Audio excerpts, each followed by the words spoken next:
여러분들 안녕하세요. MBN 골드 박근호 매니저입니다. 휴일 잘 쉬고 계신지 모르겠네요. 아무래도 뭐 잭슨홀 미팅이 이번 주에 우리나라 시장에 가장 큰 영향을 좀 미칠 수 있는 재료라 내용 한번 좀 알아보고 간략하게 좀 정리를 좀 해놨습니다. 그 다음에 다음 주에 좀 볼 수 있는 종목군들, 그 다음에 계속 공개 추천주를 밀고 있는 레이크 머티리얼즈, 어떻게 뭐 사신 분들은 뭐 지금 좀 큰 수익은 아니지만 뭐 굉장히 좋죠. 지금 현재 그 우리나라에서 역사상 신고가를 갱신하고 있는 종목이 뭐가 있겠어요. 지금 역사상 신고가를 갱신을 하고 있고 어떻게 좀 대응을 해 나가야 되는지 한번 좀 살펴보도록 하겠습니다. 밤 사이에 일단 미국의 우리나라 거래소격으로 되어 있는 다우, 원래 S&P라고 하는데 뭐 다우 뭐 거의 비슷하죠. 그 다음에 나스닥 흐름 보면 굉장히 많이 빠졌어요.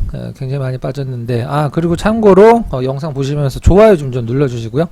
힘든 부분 아니니까. 그 다음에 월요일, 금요일, 토요일은 다 놀아야지 빼고 월요일도 할 수는 있는데 월, 화, 수, 목, 일 이렇게 7시에 들어오면 MBN 골드 박근호 매니저가 공개 방송을 하고 있구나, 이렇게 박근호 타이밍이다 7시 이렇게 보시면 될 것 같아요.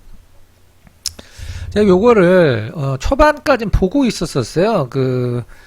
뭐 유튜브 뭐 방송국에서 요거를 이제 동시통역으로 잭슨홀 미팅을 동시통역으로 하는 걸 딱 봤는데, 요 자리 보이시죠? 여기 약간 떨어지다가 확 올라간 부분, 여기에서 어떤 코멘트들이 나왔냐면, 나중에는 그게 이제 다 없어졌지만 금리 인상을 좀 약간 뭐 조절을 하겠다 뭐 요런 코멘트들이 좀 나왔었거든. 그래갖고 금리 인상을 좀 약간 뭐 완만하게 좀 러프하게 좀 하는 거 아니냐 해서 시장이 올랐다가 인플레라는 단어가 몇십 번은 나온 것 같아요. 그렇게 하면서 쭉 빠졌는데 결론적으로는 나스닥은 거의 4%, 그 다음에 나스닥은 뭐 3% 플러스 가거나 마이너스 가는 경우는 굉장히 많지만 다우가 사실 3% 이상 빠지는 경우는 사실 그렇게 많지는 않거든요.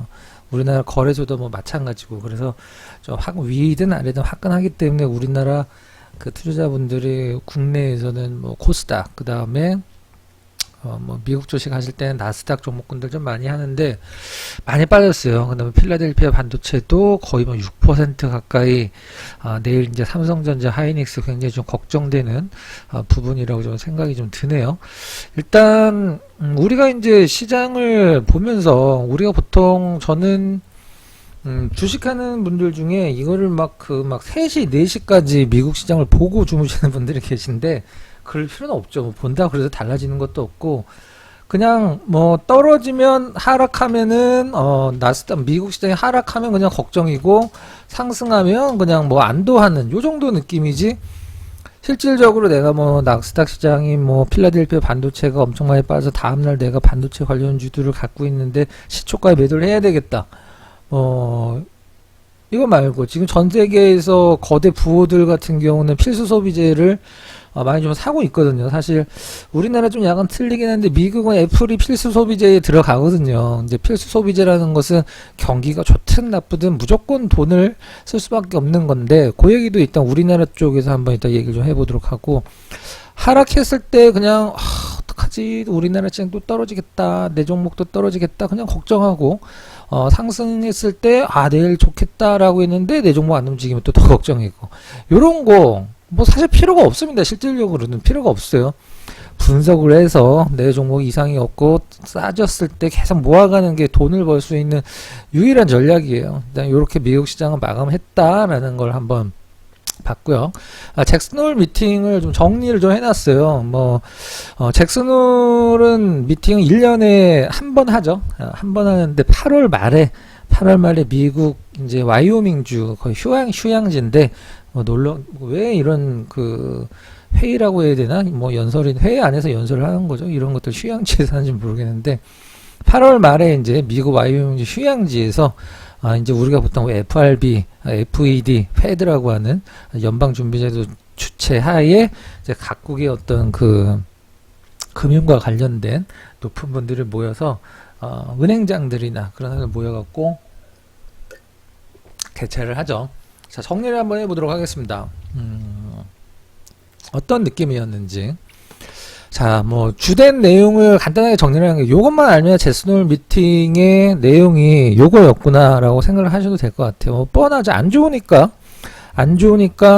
많이 떨어진 거고, 비둘기파는 아주 그냥 찍소리를 못했고, 매파 쪽이 굉장히 득세를 한 그런 발언들이 많았습니다. 자, 일단 연준이 책임지는 가격 안정, 이제 물가를 잡는 것은 연준의 책임이다, 이런 발언들이 좀 많이 나왔고, 그 다음에 연준이 이런 뭐 인플레나 뭐 이런 것들을 뭐 금리를 올리거나 돈을 풀거나 이런 것들로 해서 전략을 정책이 나오는 게 우리 경제의 기초를 다져가는 것이다. 뭐 우리라는 건 이제 뭐 미국이겠죠. 그러니까 한마디로 우리가 하는 걸 믿어라, 뭐 이런 코멘트들이었어요. 그 다음에 가격 안정은 시간이 더 걸릴 것이다. 지금 현재 저는 개인적으로 그렇습니다. 여러분들도 그냥 뭐 인플레다, 뭐 모든 상품 가격이 올라가고 있다, 이렇게 생각하지 마시고, 과연 인플레가 왜 왔을까? 사실 공급과 수요의 법칙에 의해서 상품이 가격이 결정이 되는 건데, 과연 왜 그렇게 소비가 늘었을까? 코로나 때 각국, 그 다음에 미국 주도하에, 미국 여태까지 푼 돈보다 2, 3년 동안 푼 돈이 더 많다라고 제가 설명드렸었는데, 과연 돈을 그렇게 풀었다라고 하더라도 사람들이 뭘 필요도 없는 걸 그렇게 살까? 그죠? 뭐 물론 몇 가지 이유는 있죠. 처음에 이제 코로나로 인해서 공급에 대한 길목 현상이 좀 있었었어요. 병목 현상. 공급이 안 되다 보니까. 그 다음에 뭐 사재기도 좀 있었고, 그 다음에 유가, 그 다음에 중국의 어떤 뭐 제일 처음은 원래 미국의 인플레의 가장 큰 촉발은 미국 중국 무역 전쟁이죠. 관세. 나는 모르겠어, 사실 왜 이렇게 인플레가 강해진 건지. 이따 한번 원자재 가격도 살펴볼 텐데, 지금 미국 쪽에서 나오는 것은 공급과 수요에서 6대4 정도로 보고 있더라고요.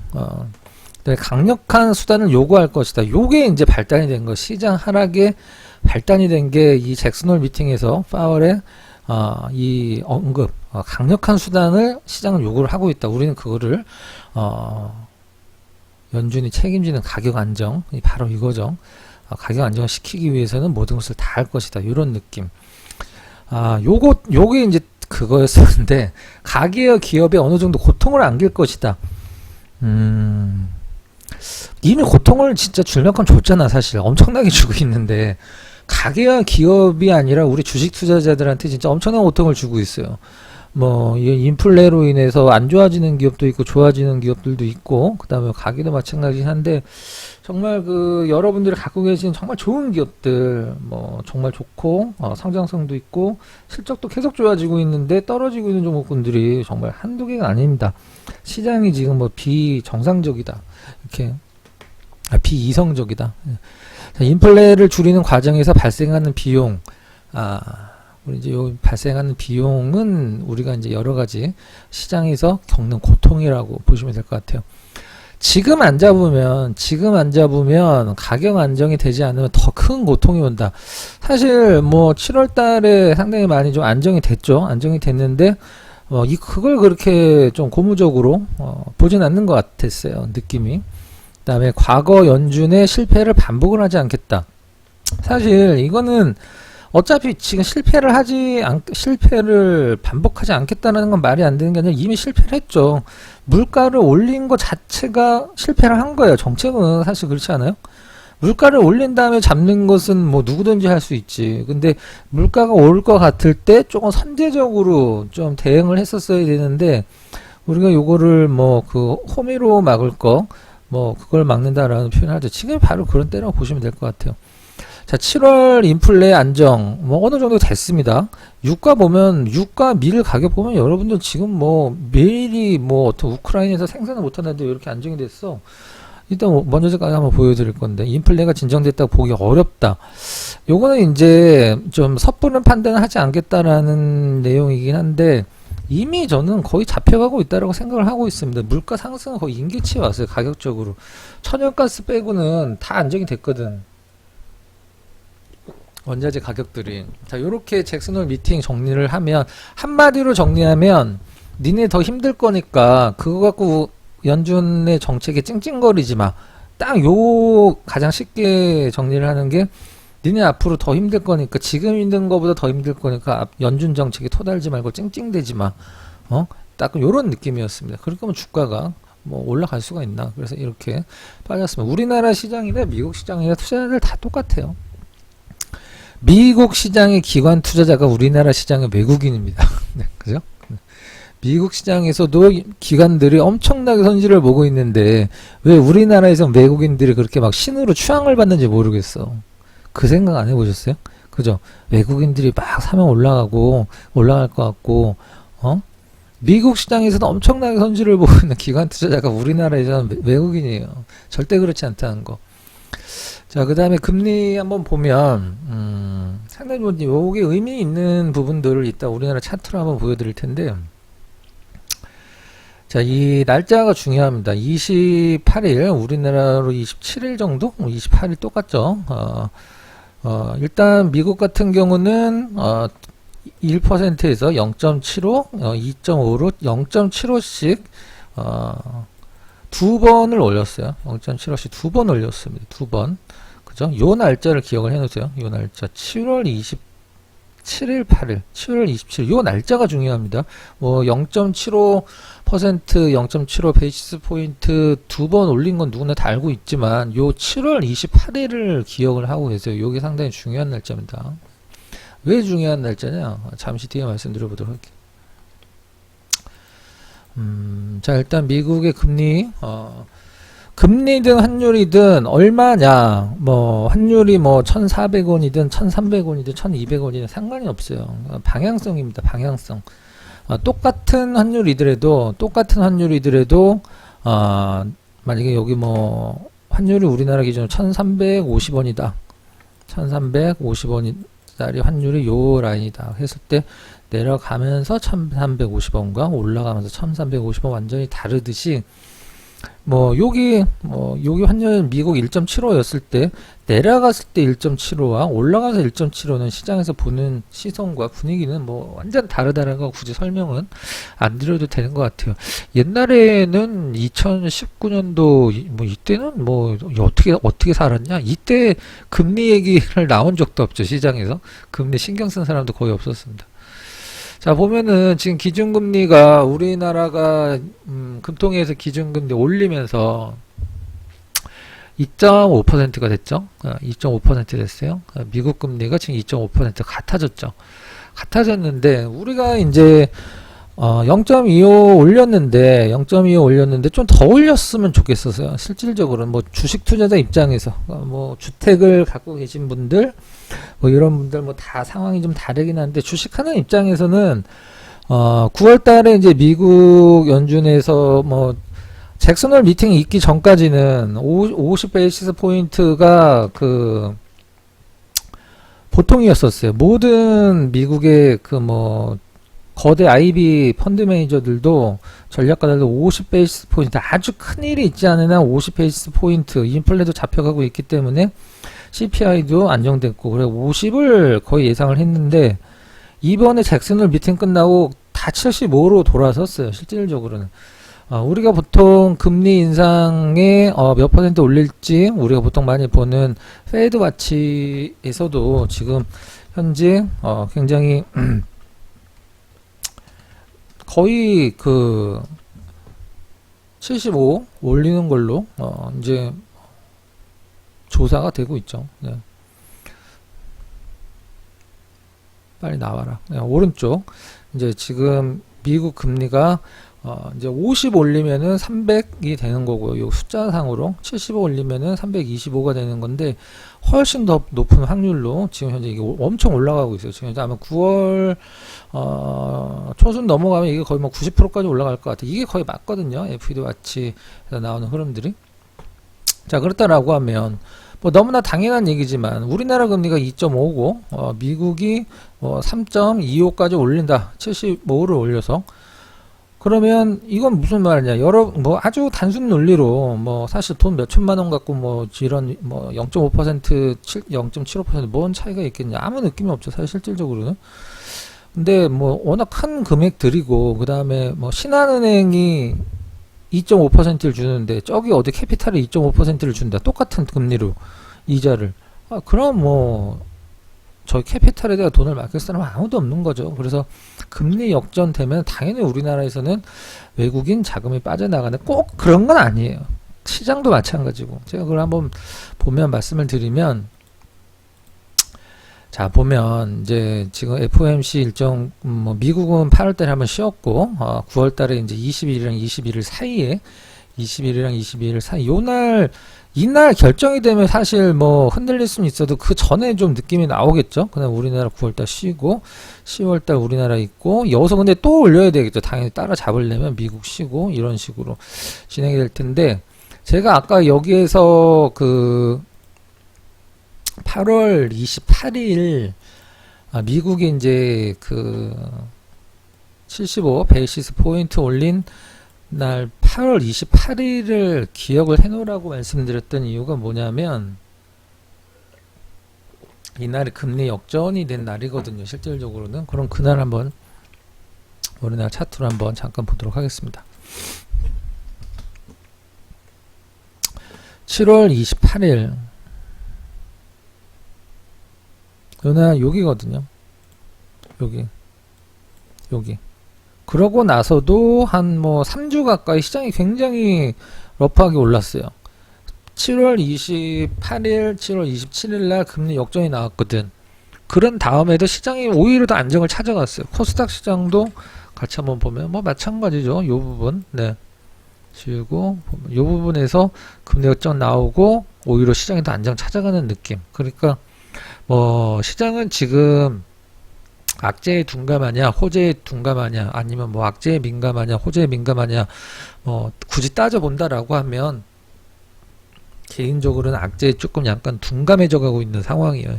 그래서 미리서부터 걱정을 하지 말고 그 안에서 대응을 하면 된다는 거죠. 뭐 그냥 걱정만 하는 건 대응이 아니고 그냥 뭐 월요일날 오히려 우리 시장이 올랐다. 그럼 아유 이제 좀 살만한가 보다. 단 하루 갖고 결정을 할 필요는 없다라는 거죠. 자, 차로 같이 더 보면서 말씀을 드리면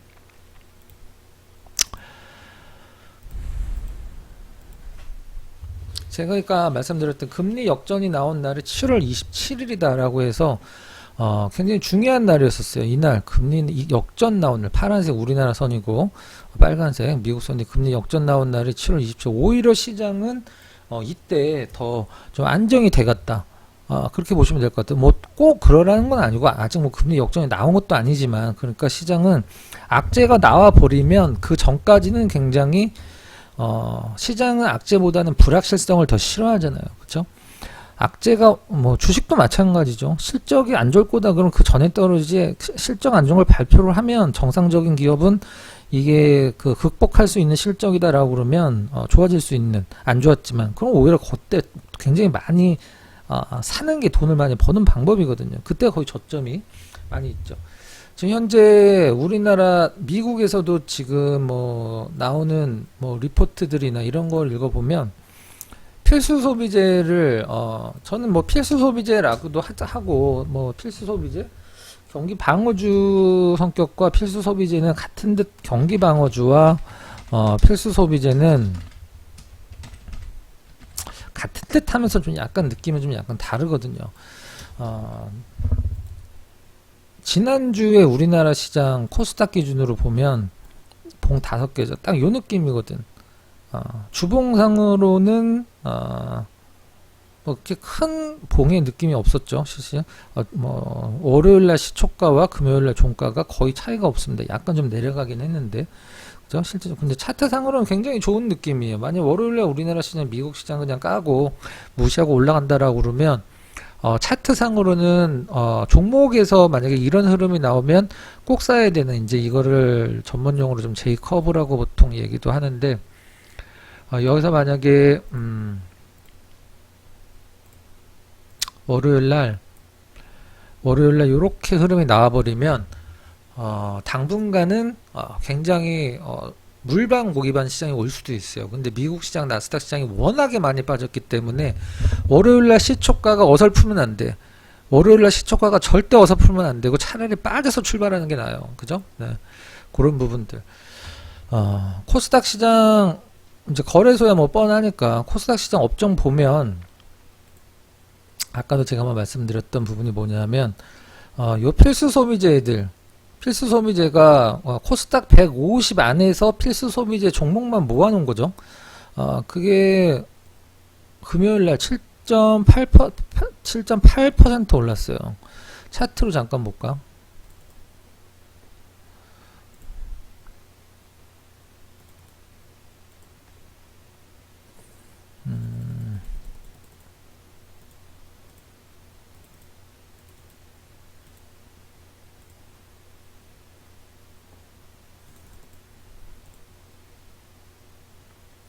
이게 분차트인데 1차트로 보면 굉장히 좋았거든요. 7.8% 올랐는데 잠시만요. 313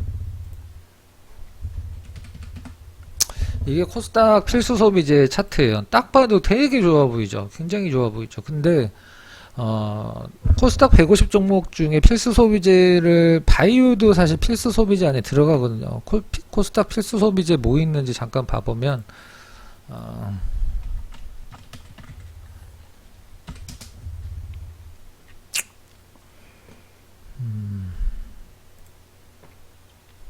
이게 코스닥 150 종목이거든요.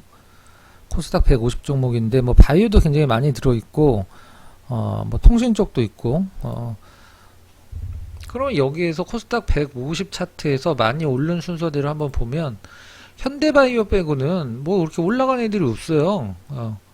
현대바이오 빼고는 별로 올라간 애들이 없어. 현대바이오가 금요일에 많이 올라왔고 다른 애들은 이 필수 소비재 차트 자체를 올릴 수 있는 부분이 없었거든요. 근데 어떻게 필수 소비재가 이렇게 차트 자체가 7.8% 올라가는지 모르겠는데 이건 이제 살 수 있는 건 아니니까 ETF 안에도 ETF에도 필수 소비재가 있습니다. 근데 좀 굉장히 좀 조용해요. 예.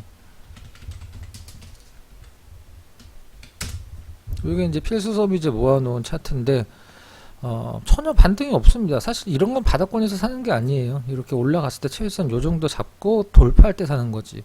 그래서 필수 소비재 업종 자체가 좀 약간 저는 왜 그런지 찾아봤는데 현대바이오 빼고는 이게 올라갈 게 없거든. 근데 뭐 필수 소비재 현대바이오만 있는 거 빼고는 아니고. 그래서 아무튼 필수 소비재 쪽은 저는 사실 어렸을 때 경기방어주라는 걸 뭐 막 생각을 하거나 했을 때 차라리 시장이 안 좋으면 안 사면 안 샀지 덜 떨어질 애들을 경기방어주가 시장이 안 좋을 때 올라가는 경우도 사실 그렇게 많지는 않거든요. 덜 떨어지는 거지. 그래서 차라리 안 사면 안 샀지 왜 경기방어주를 살까 이렇게 생각했었거든요. 차라리 난 좋은 기업들 떨어졌을 때 더 사겠다 이렇게 생각하는 게 더 맞다라고 생각을 하고 있거든요. 여러분들이 봤을 때도. 원자재 한번 잠깐 볼까요?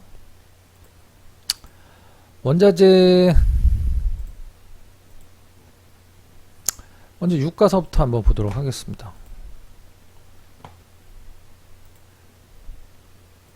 유가 대표 크루드 오일. 와, 이거 우크라이나 러시아 전쟁 나기 전으로 돌아갔어요. 지금 유가에서 두 가지 이슈가 하나가 있죠. 두 가지 이슈가 하나 큰 게 있죠. 사실 모든 인플레에 근본적으로 깔고 가는 건 사실 유가 아니겠어요? 우리가 뭐 닭을 키워도 석유가 필요하고 그다음에 자동차는 당연한 거고 우리가 두부를 만들어도 뭐 원유가 필요한 거고 뭐 소고기를 생산을 하는데 소고기를 생산이라고 하나? 소를 기르는데도 기름이 들어가고 뭐 옷은 당연히 뭐 석유로 만드는 거니까 면 빼고는 뭐 다 뭐 석유로 만드는 거니까 모든 원흉 이게 이거였었거든. 석유 원유죠. 지금 거기 제재로 내려갔고 밀을 한번 볼까? 우리가 뭐 인도에서 무슨 뭐 전 세계 두 번째 밀 수출국인 인도가 밀을 수입을 생각을 하고 있다. 뭐 사실 여러분들 해외 선물을 매매를 해보셨는지 모르겠네. 예전에 밀가루 이런 거 있죠. 거래 자체도 되지도 않았었어요. 실질적으로는 거래 자체도 자 밀이죠. 이거 밀을 한번 보겠습니다. 이게 지금 현재 밀 가격이에요. 우크라이나 때 엄청 올라갔다 다시 제자리에 내려왔어. 지금 하나 고공행진하고 있는 게 천연가스 하나 있어요. 고공행진하고 있는 게 천연가스 하나. 천연가스 가격 한번 볼까요?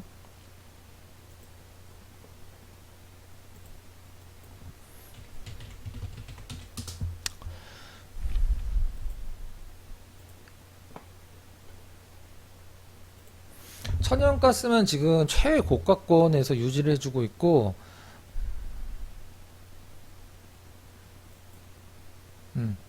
천연가스만 지금 뭐 최고가, 우리나라는 천연가스를 전 정권에서 2019년도인가 해서 미국이랑 15년 동안 장기 계약을 맺었기 때문에 우리나라는 뭐 러시아가 천연가스를 뭐 잠그든 말든 우리나라 상관이 없어요. 근데 잠그면 막 천연가스 관련주들 막 움직이고 이런 거 있죠.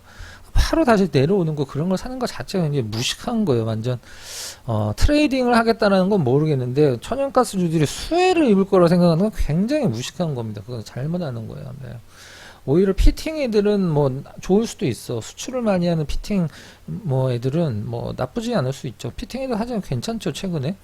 그렇게 보시면 될 것 같고, 지금 유가에서 한 가지 호재와 한 가지 악재가 있어요. 첫 번째 호재는 뭐냐면, 유가를 가장 지금 유가도 여러분들 저도 어제 아침에 부모님 댁 가면서,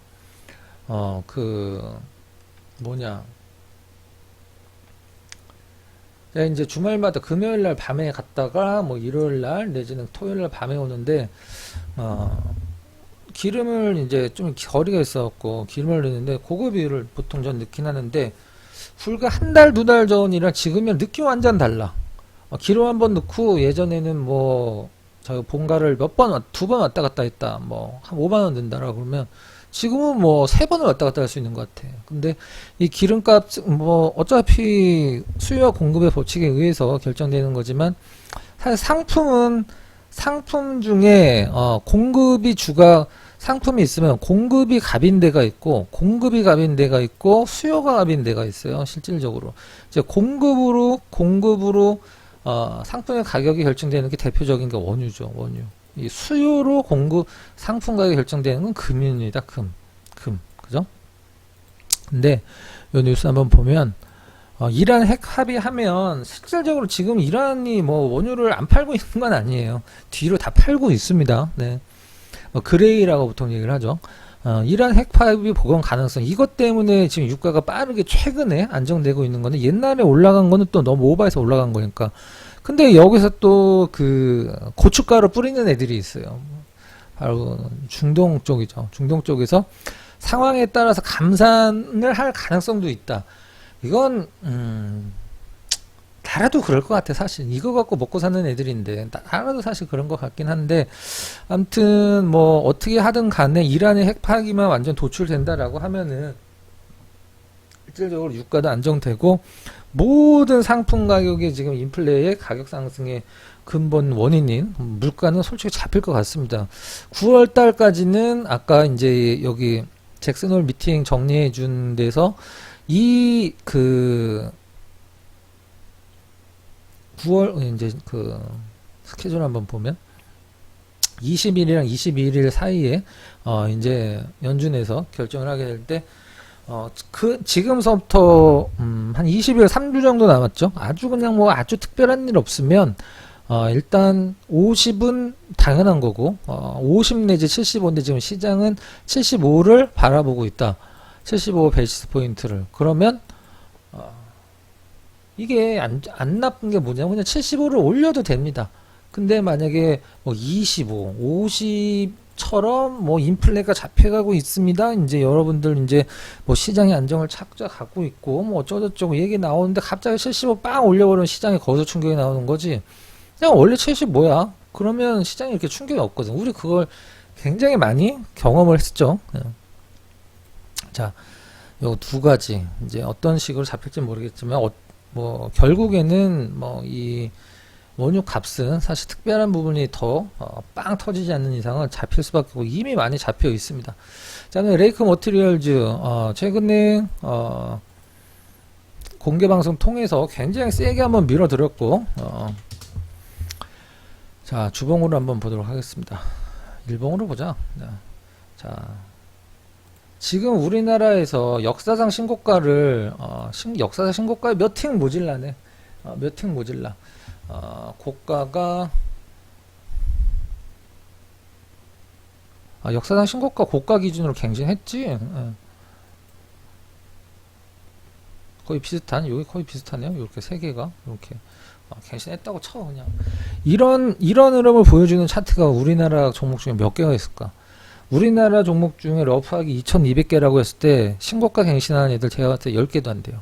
완전 개잡주들 빼고. 개잡주는 있을 수도 있지, 그죠? 자, 이유는 다 있는 거고, 이날 금요일날 저 회원분들이랑 굉장히 이걸 재밌게 봤는데, 1분 봉어 한번 잠깐 볼게요. 5,500원에다가 자리 한번 딱 해놓고, 5,500원 전후에서 거래량이 굉장히 많이 터졌어요. 이쪽에서. 이때 뭐였었냐면 현재가 창을 딱 보는데 5,500원에 누가 13만 주인가 12만 주를 깔아놨더라고. 여러분들 보셨는지 모르겠는데 5,500원에 요 정도 수준이었었는데 5,500원에 12만 주를 깔아놓은 거야. 자, 저거를 뚫어야지 올라갈 텐데. 근데 여러분들이 단타 치는 사람들 중에 분봉 차트 보고서 단타 치는 분들이 있죠. 뭐 누구나 분봉 차트를 보고 단타를 치겠지만 진짜 고수들은 분봉을 안 봅니다. 현재가 창만 봐요. 현재가 창에서 이 매수 잔량과 매도 잔량의 비율을 보고 이렇게 툭툭 튀어나오는 굵은 물량들 있죠. 거긴 무조건 깹니다. 깨겠다는 의지를 보여주는 거거든. 근데 요 5,500원에 12만 주 물량이 있었었는데 여기서 시간이 언제냐면 12시 한 40분 이걸 12시 40분까지 돌리기에는 너무 힘드니까 그 누가 잡았냐면 요 JP 모건이 형님들이 잡았거든. 그때 한번 볼까요? JP 모건 12시 40분 전후 해서 잡아간 물량들 한번 보면 여기 뭐 이 13만 5천 주 12시 14분이구나.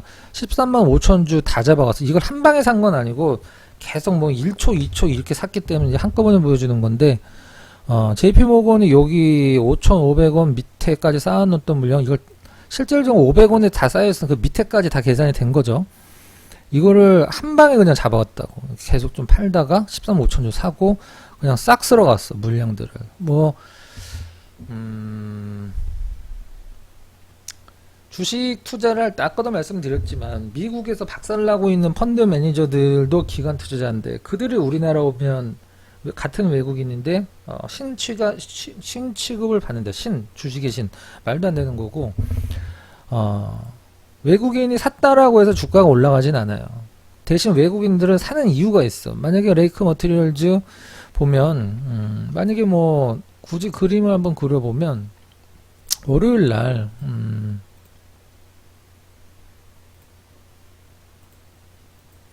이렇게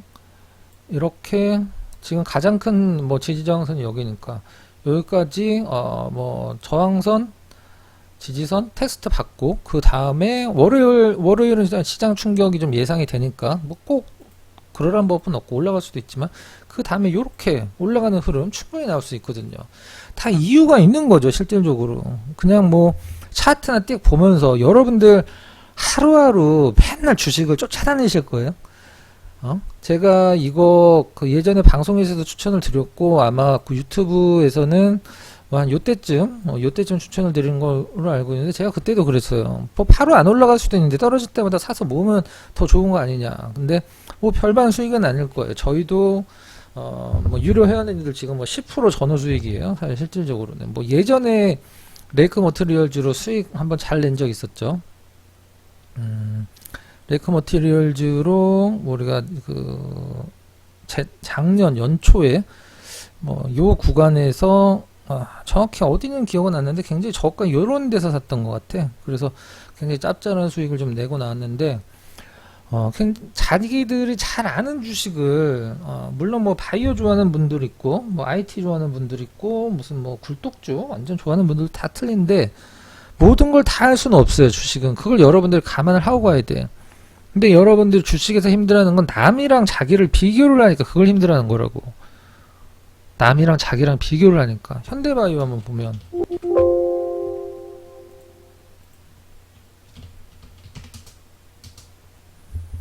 현대바이오 남들은 다 여서 샀을 것 같아. 나만 없는 것 같아. 그러니까 막 배 아파해. 어? 막 배 아파한다고요. 아, 나도 현대바이오 저거 목요일날 봤던 건데 저기서 내가 왜 안 샀을까? 목요일날 타임머신 타고 다시 돌아가도 안 샀을걸? 저걸 꼭 사야 되나? 그죠? 그러니까 남들이랑 자기를 비교를 하지 마요. 자기랑 자기를 비교를 해야 돼, 주식은.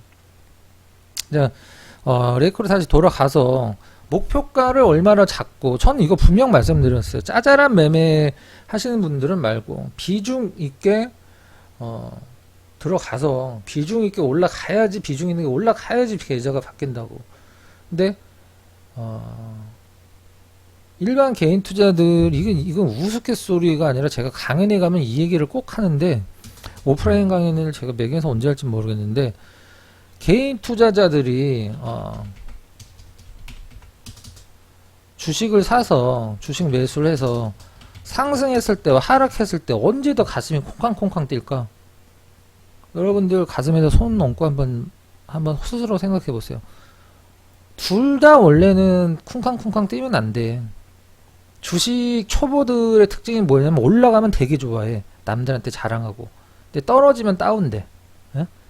내가 주식을 할 때 남들한테 뭘로 수익 났다고 얘기를 하지 마. 그럼 뭐 술밖에 더 사겠어? 남자분들? 주식 좀 한다 하는데 수익 났다. 아, 술 좀 사라. 뭐 돈 좀 벌었다며. 만약 손실 봤다. 넌 그 맨날 주식 한다면서 손실 보고 있냐? 그 얘기밖에 더 남들한테 얘기를 하지 마. 그냥 올라가든 떨어지든 조용하게 있어. 상승했을 때 가슴이 더 콩닥콩닥 뛰죠. 왜 그럴까? 익숙하지가 않기 때문이야. 하락했을 때는 오히려 마음이 뭐 짜증은 나겠지만 마음이 편해. 왜? 아유 뭐 또 떨어지네. 뭐 그렇지 뭐 내가 약간 요런 느낌? 상승했을 때 막 콩콩콩 거리는 거야. 5% 10% 올라가면 왜? 다시 또 떨어질까봐. 그러니까 막 50% 100% 수익을 못 내는 거야. 제가 지금은 저희도 뭐 사실 우리 회원분들이랑 같이 뭐 고생을 안 하고 있다라는 건 뻥이겠죠. 솔직히 그건 뭐 맨날 수익입니다. 그건 미친놈이야. 그건. 근데 제가 여기 처음 와갖고 뭐 상한가를 갔을 때 저는 상한가를 가면은 막 뭐 난리 부르스 치거나 막 공방하거나 그러지 않아요. 상한가를 딱 가면 그냥 뭐 절반 매도 아니면 뭐 전량 홀딩 이 문자만 딱 보내고 회원분들은 막 굉장히 좋아하시죠. 저는 그 종목을 아예 얘기도 안 해요. 일부러도 그렇고 나는 오히려 상한가 가는 건 싫어하는 사람이야. 그러니까 뭐 목표가가 50%인데 목표 수익률이 50%인데 5% 10% 올라갔다가 다시 이렇게 쭉 떨어져 갖고 뭐 플러스 5%로 바뀌었다거나 아니면 본전이 왔다. 본전이 왔다. 그러면은 본전이 아니라 플러스 10%의 기억 때문에 10%를 손해봤다고 생각하는 거죠. 그때 팔아야 됐을 거. 이게 다시 쭉 올라가고 100% 올라갈 수도 있는 건데. 그죠? 그래서 저는 이 레이크 머티리얼즈를 여러분들이 뭐 언제 사시고 비중을 얼마만큼 사셨는지는 뭐 저희 뭐 매경 자체에서 공방 회원분들 많이 안 들어오시고 유튜브는 제가 라이브를 하진 않기 때문에 유튜브 라이브 키는 걸 까먹었어. 오랫동안 안 하다가 안 하니까. 또 여기 너무 많은 전문가들이 있어갖고 막 이게 엉키거든. 그냥 내 유튜브 채널을 할 수 있는데 막 전문가들이 너무 많아갖고 라이브 하면 서로 막 남의 이름으로 라이브를 키고 막 그런 사람들도 있어. 그래서 그냥 뭐라고 할게요. 그래서 이 레이크 머티리얼즈 이 방송 보시는 분 중에 사셨다 하시는 분들은 회원가입 하셔갖고 비중을 아마 그렇게 많이는 안 실었을 수도 있어. 근데 제 방송을 봤으면 사실 비중 실었을 수도 있고 그러니까 목표가까지 여러분들이 절대 못 갖고 가거든요. 그래서 이런 것들을 여러분들이 좀 할 수 있게 좀 다독여 가면서 저는 이렇게 끌고 가갖고 50% 100%다 그러면은 그 수익률 보고 나와야지. 근데 뭐 어떻게 하겠어. 뭐 시장이 어려우니까 여러분들이 짧게 차익 실현할 수도 있긴 한데, 난 이거 떨어지면 뭐 조정이라고 얘기를 해야 되겠지. 사실 조정이냐 하락이냐는 올라간 다음에 얘기를 하는 거니까. 근데 지난 다음에 이 조정 주면 뭐 비중 적은 분들은 오히려 더 살 기회라고 좀 생각을 하고 있어요. 그 다음에 제가 항상 말씀드리지만 뭐 환율, 뭐 에너지, 뭐 이런 것들의 최대 수혜주가 인터내셔널 종합상사 주식이에요. LX 지난 월요일날 방송에서도 포스코 인터는 지금 약간 부담스러운 자리니까 LX 인터를 보시는 게 더 낫다라고 말씀드렸고, 이 자리에서 방송에서 회원분들한테도 관종으로 들었습니다. 이건 매매는 안 했는데, 그 다음에 포스코 인터 뭐 밴드도 마찬가지고 저희 회원분들의 마찬가지고 카톡 오픈방에서도 마찬가지고, 카톡 오픈방 이제 없애버렸어요. 네. 여기서 들었어요. 여기서. 네. 그 다음에 뭐 현대코퍼가 있긴 한데, 현대코퍼는 좀 약간 잡주 느낌이잖아. 사실 얘가 좀 제일 덜 올라갔어. 얘가 덜 올라갔고 개인 투자자들이 좀 좋아할 만한 느낌이긴 한데, 실질적인 대장은 포스코 인터랑 LX 인터예요. 포스코 인터가 갑이고 LX 인터가 약 시총의 반 정도 되죠. 시총순으로 얘가 제일 깔끔하게 올라가고 있어. 근데 요렇게 한 번 접어주면 사야지 라고 생각을 할 수도 있는데, 사실 그런 거 잘 안 주거든. 그죠? 요렇게 이런 식으로 뭐 엄밀히 따져보면 요 고점 기준에서 올라간 것도 없어. 지금 인플레 무슨 뭐 환율 뭐 이런 거 다 따졌을 때 수혜를 받는 업종이 이 종합상사. 그 다음에 저는 뭐 대형주를 좀 사고 싶다 그러면 현대차 상당히 괜찮은 것 같아. 내가 몇 년 전까지만 해도 정말 막 현대차는 이름을 듣는 것도 싫어할 정도로 굉장히 싫어하는 기업인데, 굉장히 매력적으로 바뀌고 있어요. 지금 시장에서 나오고 있는 미국 전기차 노이즈는 이죠. 사실 이 정도 됐으면 이제 그거 시장에서 다 소화했다라고 보는 거거든. 그리고 제가 그때 말씀드렸던 그거 미국에 수출 못하는 물량 우리나라에서 팔아도 돼. 유럽에 팔아도 되고 다른 나라에서 갖다 팔아도 돼요. 미국에 공장 지을 때까지 한 뭐 2년 빠르면 2년 정도 걸리는데, 2년 동안 그렇게 하라고? 그건 아니고, 엘라바마 공장 제가 그때 말씀드렸듯이 올해 4월달 뉴스 보면 엘라바마 공장에서 올해 말서부터 전기차 생산한다고 나와 있거든. 그리고 취소가 됐다는 내용도 아직 나오진 않았어. 근데 그 얘기가 왜 안 나오는지 모르겠어. 그래서 굉장히 매력 있어요. 전 전기차 시대에서 물론 뭐 양극재가 대장이긴 한데 지금 엄청 비싸잖아. 지금 양극재를 가격적인 메리트가 있다라고 할 수가 없어. 그 다음에 지금 개나 소나 다 하고 있기 때문에. 예전에 에코프로 BM이 뭐 굉장히 몇 개 안 하던 회사들이 에코프로 BM이 이제 하면서, 예전에 그냥 에코프로였었죠. 하면서 뭐 시설 투자하고 캐펙스 투자 엄청 하면서 캐펙스 늘리면서 지금 이 코스닥 1, 2위를 아마 올해만 하더라도 에코프로 BM이랑 셀트리온이랑 1, 2등이 아마 한 7, 8번인가 바뀌었을걸요? 앞서거니 뒤서거니 하면서 지금 뭐 LG화학이나 뭐 지금 뭐 웬만한 화학 쪽 애들은 음극재, 양극재 다 하려고 하고 있죠. 이미 하고 있고. 이렇게 별로 시장 자체는 뭐 더 커질 수는 있는데 어떤 독보적인 회사의 어떤 그 메리트는 좀 사라지고 있지 않나, 그렇게 생각을 하고 있습니다. 저는 이 현대차 굉장히 괜찮은 것 같아요.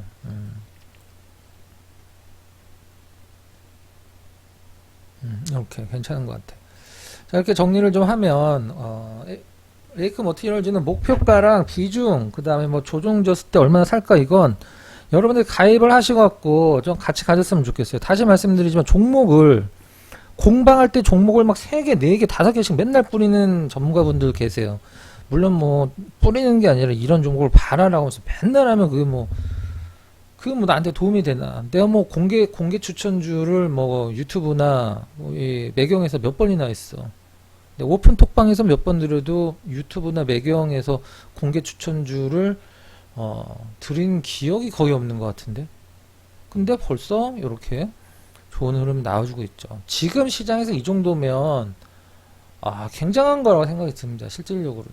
그러니까 여러분들이 그냥 어설프게 파시고 이런 거 말고 비중이랑 어떻게 목표가를 어떻게 끌고 가는지 함께 하실 분들은 내일 들어오시고, 그 다음에 이제 시초가 매매를 오픈톡방이랑 이제 네이버 밴드에서 하던 그 장전에 장 시작 전에 드리던 그 호재 그 뉴스 있잖아요. 기업 나온 거. 그것도 이제 서비스를 안 합니다. 이제 그거는 유료 회원분들 전용으로 유료 전용으로 문자로 아주 뭐 땡땡땡 종목 땡땡땡 종목 뭐 얼마에 뭐 얼마 정도 매수 뭐 이런 식으로 아침마다 문자를 드리기 위해서 거의 다 갔던 것 같아요. 제가 봤을 때 뭐 안 간 애들도 있지만 당일날 사서 떨어진 기업은 별로 없어요. 워낙에 여러분들 이 장전에 그 장전에 요 뉴스가 몇 개 나오는 줄 아세요? 예. 장전에 진짜 한 몇천 개 나올걸요. 몇천 개까지는 아니고 제가 봤을 때 한 몇백 개 나와. 거기에서 이거를 다 보고서 골라낸다. 말도 안 되는 거죠. 그 다음에 증권사에서 목표가 상향 리포트 나온 것들도 다 찾아봐야 되고 굉장히 힘들고 번거롭고 어려운 과정이에요. 그거 제가 아침에 찾아서 여러분들한테 저를 고용을 하시는 거죠. 그럼 저희가 그거에 대한 일을 하는 게 타당하다고 생각을 합니다. 자, 일단 정리를 좀 해보도록 할게요. 그 시장이 굉장히 좀 어려운데 월요일 날은 좀 약간 마음을 놓고 올라가면 좋고 떨어지면 당연한 거다라고 놓고 보세요. 그 다음에 지금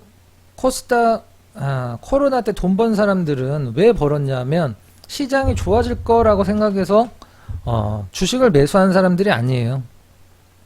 딱 여기서 산 건 말이 안 되고 이 떨어지는 구간에서 매수한 사람들이 돈 많이 벌었는데 그 사람들이 시장이 이렇게 올라갈 걸 예상을 해서 매수한 게 아니에요. 절대로 아닙니다. 정말 각 종목의 적정 가격에서 말도 안 되는 임계치 이하 가격까지 빠진 걸 인식을 하고 코로나에 타격이 없다라는 것을 업황 분석, 기업 분석으로 확인을 하고 그냥 모아가는 분들이 대박이 났지. 여기서 뭐 바이오 찔끔찔끔 매매한 사람들이 뭐 마스크 제일 처음에 마스크 시작했죠. 그 다음에 뭐 한다. 그런 사람이 돈 벌었을까? 절대 못 벌었어요. 그건 제가 장담합니다. 지금 마찬가지 아닐까? 금리를 계속 올린다는데 올리라고 해. 예. 지금 다 적용이 돼 있잖아. 그거를 우리가 보면 되지. 그죠? 예. 자, 일단 가입하실 분들은 일단 유튜브 매경은 뭐 굳이 설명이 필요 없을 것 같고요. 유튜브 더보기란에 가입 링크 드리면 보시면 이제 이 화면 나오면 회원가입 눌러고 제 얼굴 나오면 들어오시면 될 것 같고요. 들어오시면 또 신장이 힘드니까 요거 66만원짜리 아카데미 20시간짜리 동영상 주식 강의 요거 저는 주식을 하는 데 있어서 난 이 강의를 뭐 1000만원을 받아야 된다고 생각을 하지만 1000만원 살 사람은 없겠지. 근데 500만 제가 어렸을 때 이걸 누군가 이런 강의를 하면 500만원 사라고 그러면 나 샀을 것 같아. 근데 아무것도 안 하고 물론 아무것도 하기 싫은 분들이 전문가한테 가입을 하는 거지만 언제까지 남한테 내 돈을 맡길 수는 없잖아. 근데 아무것도 안 하면서 돈을 지금 이 영상을 보시는 분들도 한번 생각을 해보세요. 나는 과연 주식으로 돈을 벌기 위해서 물론 지금은 뭐 시장이 너무 많이 밀려있기 때문에 좋은 주식들도 굉장히 싸졌고 최근에 산 주식들은 수익일 수도 있지만 아마 뭐 한 봄쯤에 산 종목군들 혹은 작년 말 초에 산 분들은 거의 대부분 손실이지 않을까. 종목군들이 아닌 것도 있고 레이크처럼. 근데 수익 손실을 떠나서 과연 나는 내가 주식으로 돈을 벌 수 있는 자격이 있나? 라는 걸 생각을 한 번은 해봐야 된다고 생각을 합니다. 한 번은. 여러분들이 이 영상 닫고 잠깐 생각해 보세요. 내가 한 달 꼬박 어려운 출퇴근 하면서 월급 받은 월급은 뭐 보통 뭐 3,400만원 정도 받겠죠. 또 뭐 정상적인 직장이라고 한다라고 하면 한 달 동안 그 쇠가 빠지기 일해서 3,400만원 버는데 내가 과연 손가락 몇 번 튕겨갖고 주식으로 과연 돈을 벌라고 생각을 한 게 과연 욕심이었나? 아니면 뭐 맞는 건가? 주식은 원래 그냥 뭐 그런 건가? 절대 아니거든. 네, 절대 아닙니다. 한 번씩 더 생각을 해보세요. 세상에 그럼 누가 일을 할까? 그 일을 제가 대신 해드리도록 하겠습니다. 자, 가입하시면 요 아카데미 60만원짜리도 요 제목 잘 보세요. 네. 우리나라에서 이런 강의를 할 수 있는 사람은 없습니다. 제가 봤을 때. 그리고 들어오시면 같이 좀 갔으면 좋겠습니다. 어려운 거 없잖아요. 그죠? 아침 시초가 매매로 시드머니 좀 작은 분들은 아침에 시초가 매매만 하시고, 내가 좀 힘든 시장이지만 굉장히 좋고 싼 주식이 많은데 맨날 뭐 무슨 관련주 따라다니고 올라갔을 때 다 올라간 거 막 뭐 미친년들 널뛰기 하듯이 움직이는 종목군들 막 그런 것만 매매하시는 분들 지겹지 않으세요? 저희처럼 해야 되는데 난 그렇게 생각합니다. 네. 자, 오늘 고생들 많이 하셨고요. 좋아요 한 번씩 눌러주시고 일요일 나머지 편안한 시간 되시고 월요일날 성공 투자하시기 바랍니다.